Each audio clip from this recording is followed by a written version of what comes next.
Hi, this is Junama, the Junama Talk Show, and welcome once again. Tonight, as we move to a closing of our fourth season, we'd like to feature for our last episode, on episode 50, another of the beautiful landmarks within the metropolis. This started as an ancestral home and turned into a beautiful hotel, very charming, very quaint, and it is well planned and with good taste. And of course, the owners and the pioneer in this kind of project is our guest tonight. And she started, the trends like the beautiful Christmas trees around Metro Manila, and the popular gift shop in Green Hills. And thereafter, she has moved into beautification projects like the forest park in Arroceros, Manila. So tonight, we're lucky to have with us the owner of the Orchid Garden Hotel, Mrs. Regina Roces Paterno. Good evening, ma'am. Welcome to the Junama Talk Show. Thank you. Hello, and welcome to our hotel. Yeah.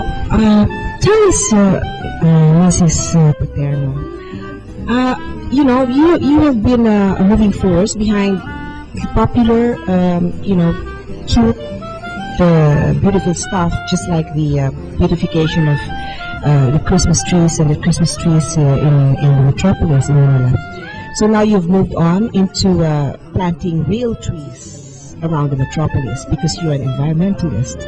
So tell us, how do you intend to propagate this kind of passion that you have now? Or is this really, among your different projects, the passion that you really have? We got our passion for greening from our school. Sister Marisa was our teacher. Sister Marisa Lichauco. She's a known environmentalist. And even when we were in school, we did a lot of planting around the campus.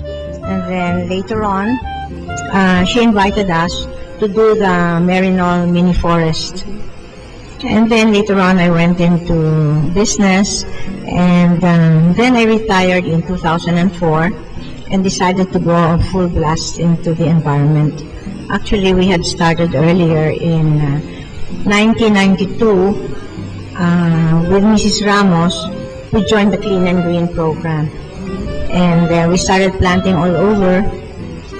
But we decided that it would be better if we concentrated in one area, which was the Arroceros lot that used to be the decks. Like you said, your mother used to work there. Yes. Mona Balisno, right? Well, anyway, so it was like a jungle at that time, but there were 150 trees that were more than 100 years old. So it was the perfect place. So Mayor Lim offered it to us if we wanted to make it into a mini forest, because he wanted it also for educational reasons for the people of Manila, for the students, to have a place where they could learn how to appreciate nature. So we started, we had a fundraising in Malacanang with Mrs. Ramos, and we were able to get the seed money. So when we were ready for that, we did some research. We went to Los Baños, and then we went to the Araneta School of Agriculture, and then we started researching. Then Sister Marisa was mentoring us, and so when we were ready, then we started the first plant. That was already in 1994. We actually began 1992, but by the time we were ready for the first planting, it was 1994.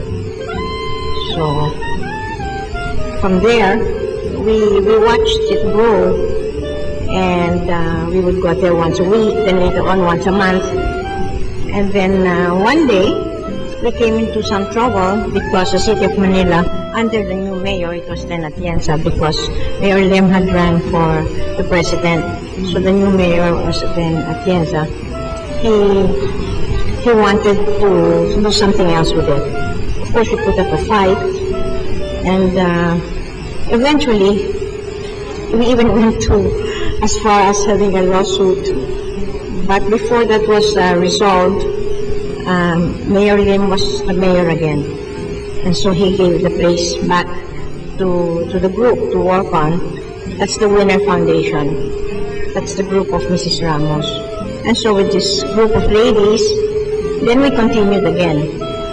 And from then on, we managed to keep it alive and restore it, because during that time, when they built that school there, they got about 2,000 square meters of the lot. It was all destroyed because of the construction. So we had to start from scratch.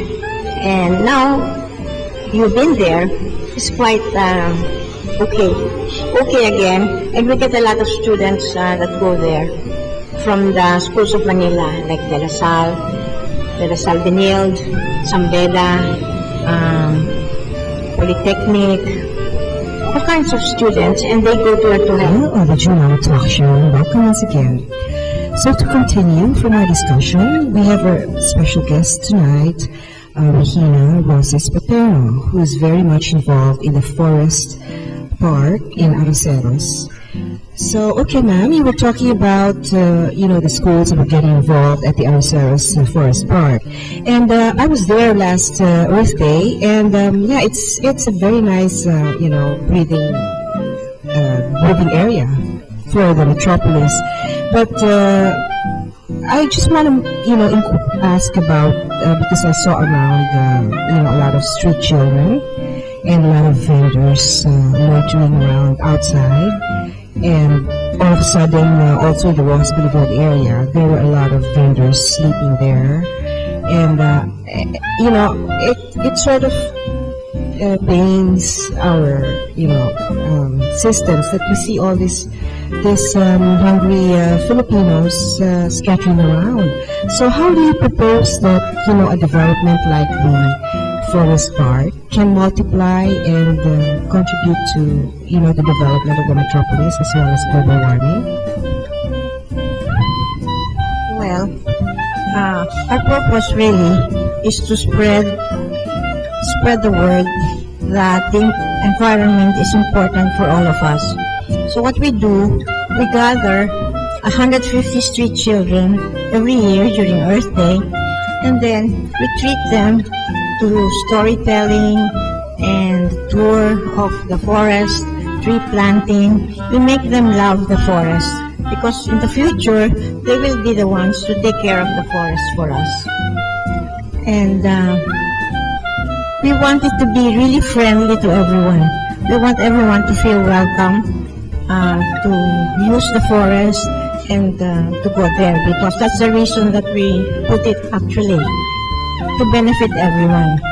First, to tackle pollution, because the trees absorb all the carbon dioxide, and then to also give a place where the people from Manila will have a respite, a place for resting, and then education for the future generation. So that's the whole point of the Earth Day. So do you intend to multiply this template?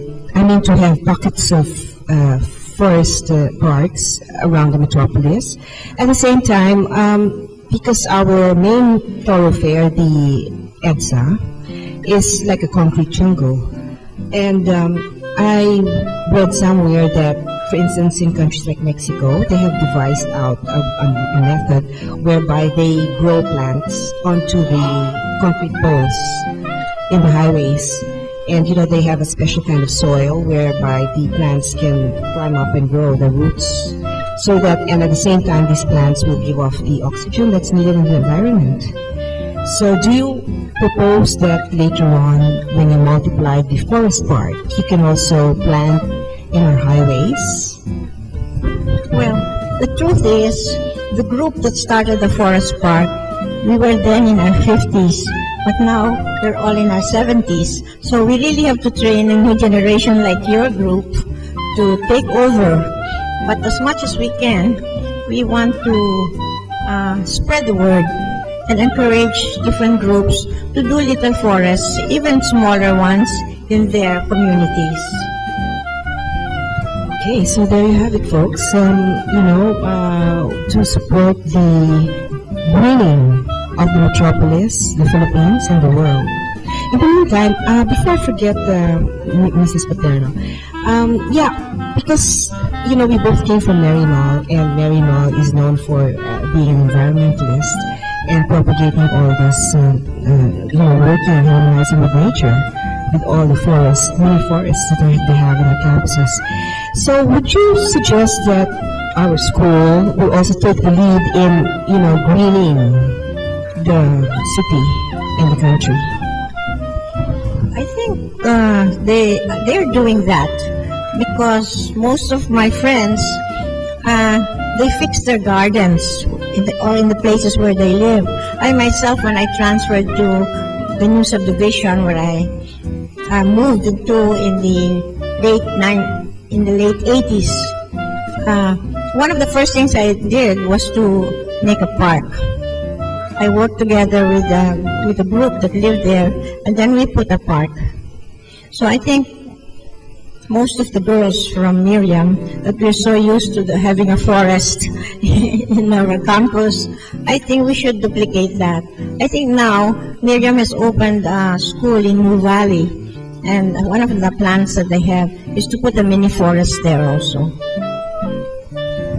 Would you like to appeal to the politicians? Because right now, our politicians are composed of either, the actors or the masculinized, as they say, essentialistas. I mean, maybe, the Marymounters with good taste can take over in trying to transform our whole metropolis into a whole garden, to take part in the landscaping of the whole metropolis, to beautify it, because after all, to beautify and to simplify is to also bring the bottom line, to also encourage progress, cleanliness, progress, and beauty. So, it's very important that we choose wisely and empower only leaders who are mentally stable, who are normal, right in the middle of the whole spectrum. So, do you have other parting words to say, Mrs. Paterno? Well, I'd like to thank all the people who make an effort to preserve our environment, because it's so important for the future generation, because this is our home, our habitat. We have no other. That's the planet Earth. Thank you. Okay, so thank you for watching, and please do stay with us, because shortly we will also feature the very cozy, very quaint hotel, the Orchid Garden Hotel. Thank you, and see you soon. This is Juno for the Juno the Talk Show, and welcome once again to our 4th season. See you.